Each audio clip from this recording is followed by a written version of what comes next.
Back, those who are still watching, and hello to new viewers. This is the next instalment in the great country ride that began at Windelama and has gone around the eastern shore of Lake George. We're now at the southern end of Lake George, on the western side of the lake, and we're at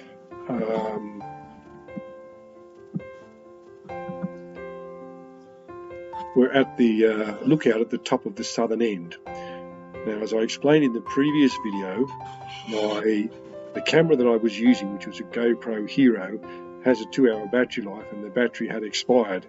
And I didn't realise that because there's no indication anywhere on the camera that it's still recording until I got to this point here and decided it was time to change batteries anyway.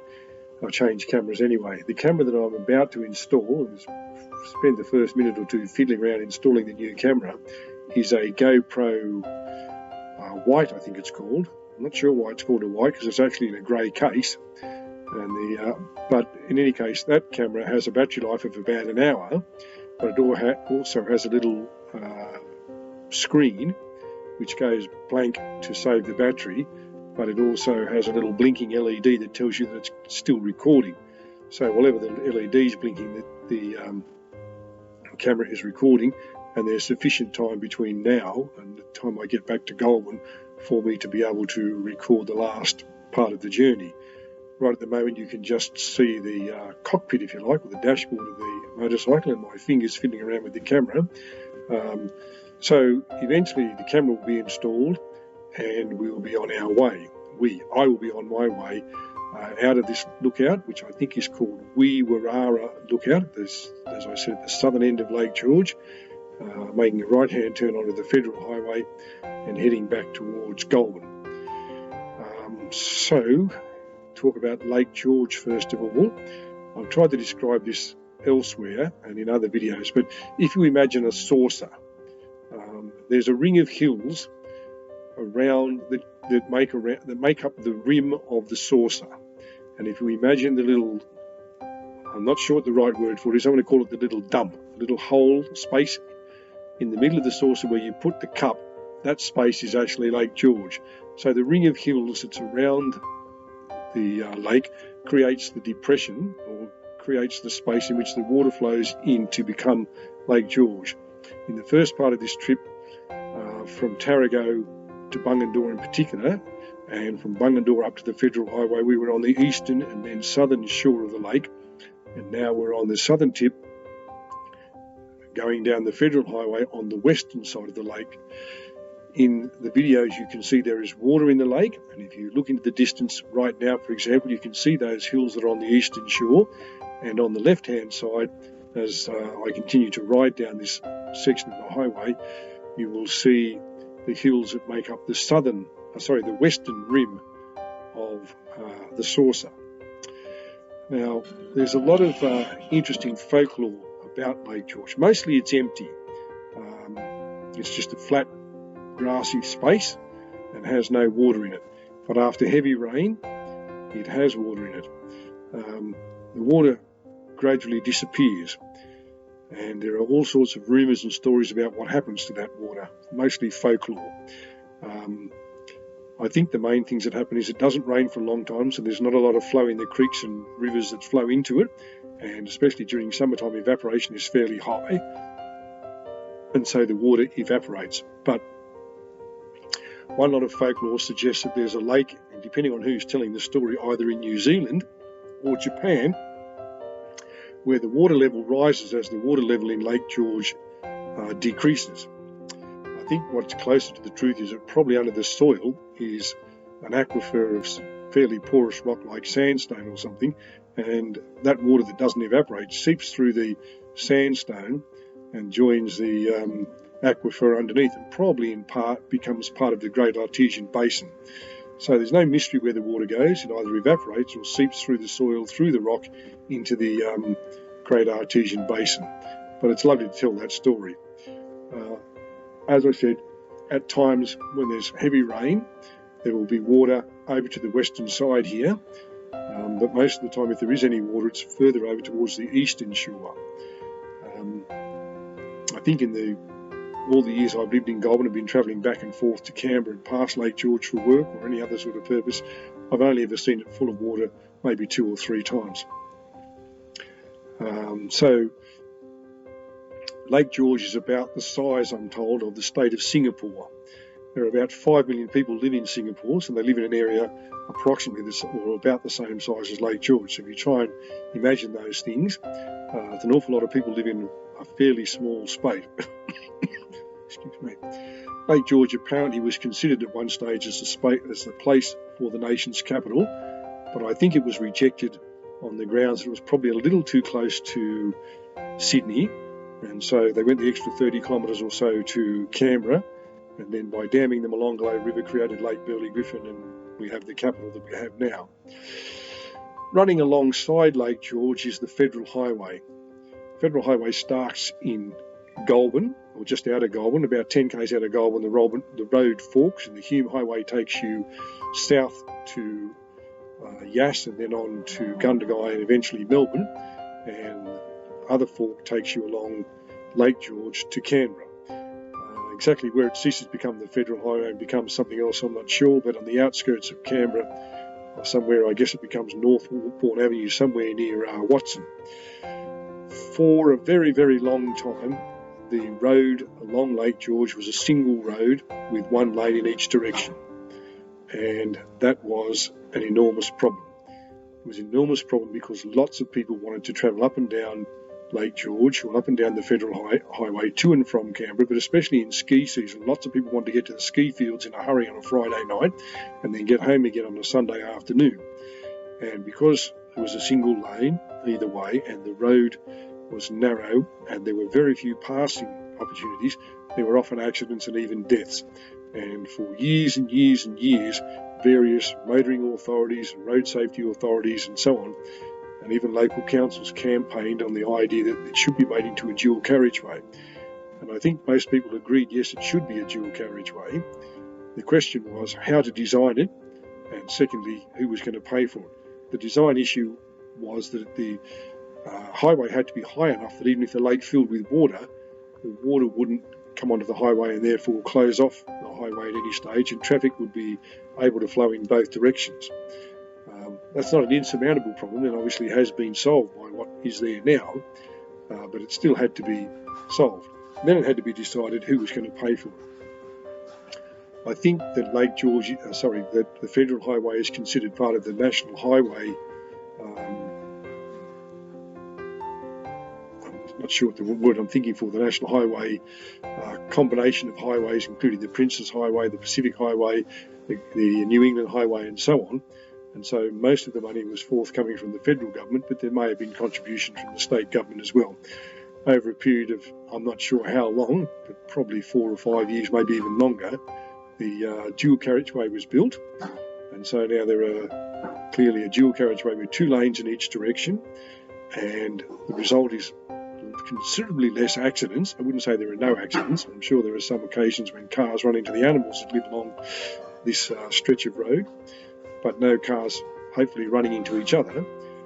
And I think as one of the consequences has been that the journey to Canberra has probably been reduced by maybe 10 or 15 minutes.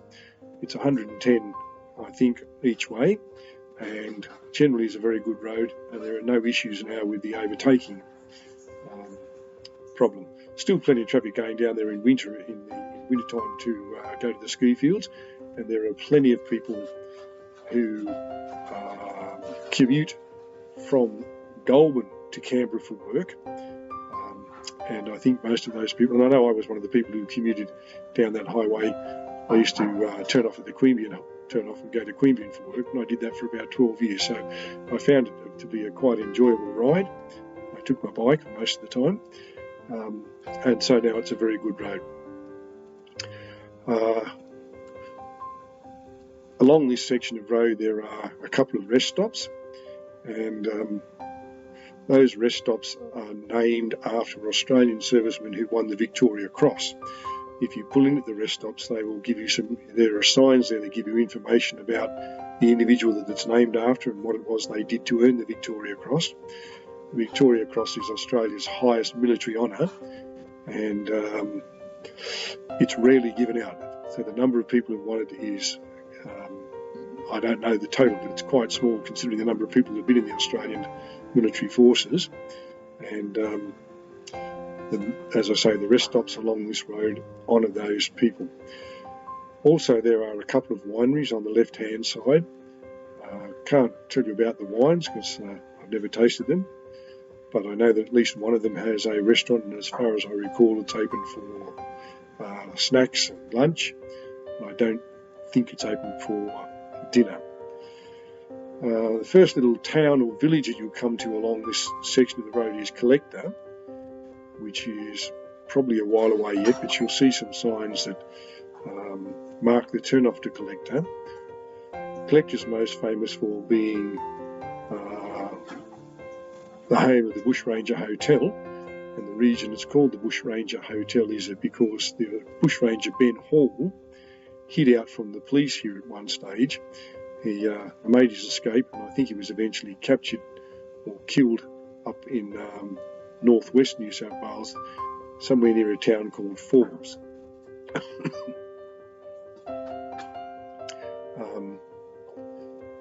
There's a fair amount of traffic on this road, both trucks and pedestrian passenger vehicles. You probably see me coming up on a truck now.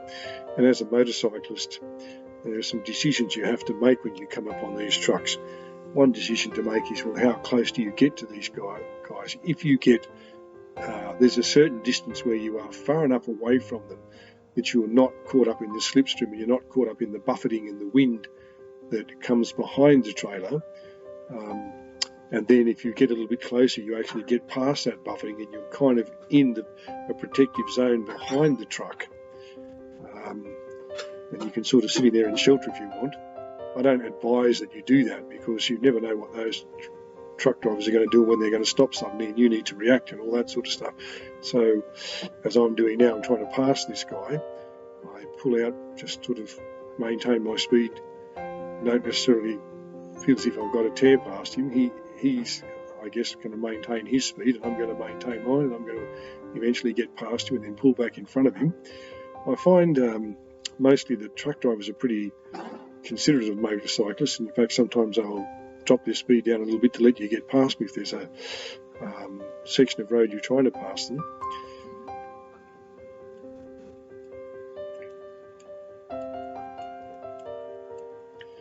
As I said, it's a dual carriageway here, and you can see that the road is generally in pretty good condition. It's edges of both sides of the road are marked with lines.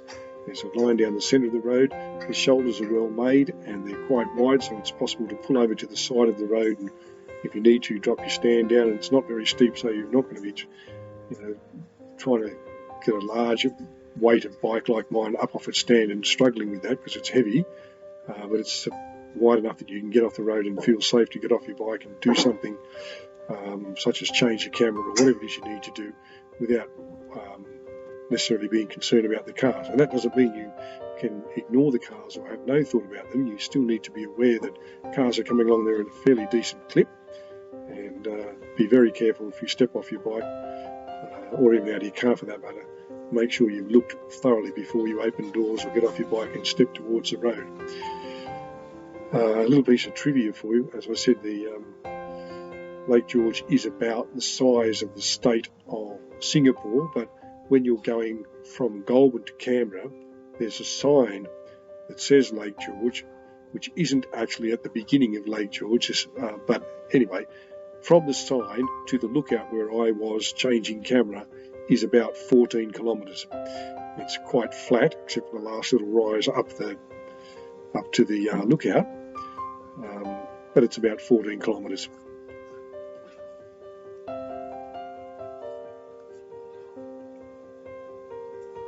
Mostly the trees have been cleared back a bit from the road here. I think this was all part of what happened when the roadworks were done, to give it that sort of openness and spaciousness that I've talked about a few other times before. A lot of the land to the left and for that matter to the right, but you can't see it here because it's on the other side of the other carriageway. But the land to the left is mostly farming land, cattle and sheep. I think they're beef cattle, and sheep, I think mainly for wool.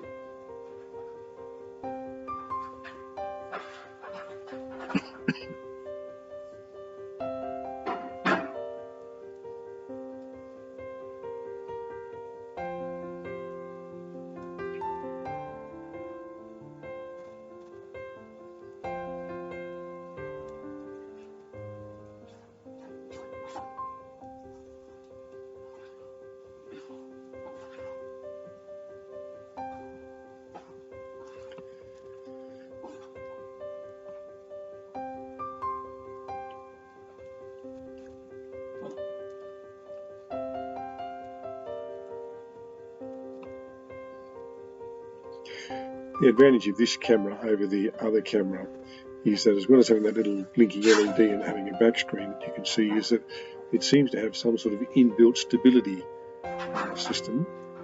Don't quite know how it works, but there's some sort of inbuilt stability system so that if the road is a bit bumpy or the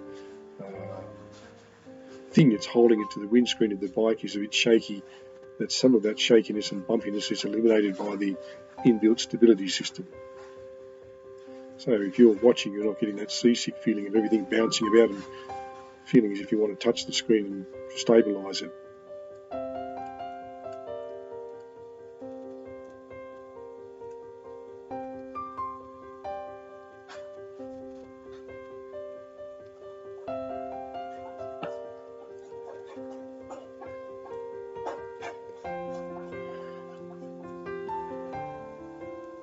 Collector that I mentioned earlier, and I think I've just passed the turn-off for, is a small village. I'm not sure how many people live there, probably a couple of hundred. There's a small school, I think maybe one teacher school. There's a cafe, I think there's a pub, there's a church. It's famous for its pumpkin festival, which is held in May of each year, where all things related to pumpkins, including pumpkin scones and pumpkin soup, are available. We're just about at the end of this video, so I'll say goodbye now and thank you for watching and listening. And the next one will be the last in this series and will take us from the end of this one, obviously, into Goulburn. So thank you for watching, and I'll talk to you next time.